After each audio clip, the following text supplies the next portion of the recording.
si può iniziare un trattamento con gli allineatori invisibili? Devo dire che attualmente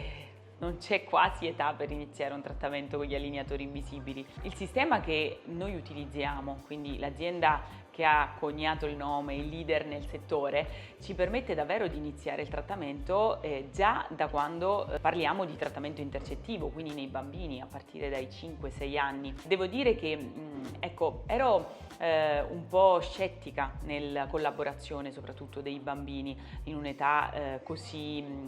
giovane, quindi mi sembrava un po' prematuro chiedergli di collaborare, però devo dire che è una comodità assoluta e quindi anche i bambini in realtà lo percepiscono come comodo, perché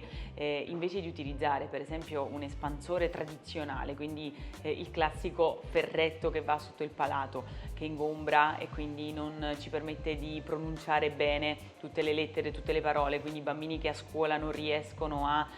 parlare bene, a leggere bene, i genitori mi chiedevano: ma ancora c'è quell'apparecchio lì che è quello che ho usato anche io, ma non c'è niente di nuovo? Ecco, adesso questo nuovo sistema che si chiama Palatal Expander, che ci permette di avere praticamente una mascherina sotto il palato, invece di fare quelle attivazioni antipatiche che i genitori si trovavano a fare a casa con la chiavetta, basta cambiare la mascherina, quindi un'attivazione e un cambio di mascherina ogni giorno. Quindi ecco, questo semplifica tantissimo le cose, quindi è vero, sì, chiediamo al bambino una collaborazione, in questo c'è bisogno di avere sicuramente la collaborazione da parte dei genitori. Posso dire che non c'è età, possiamo iniziare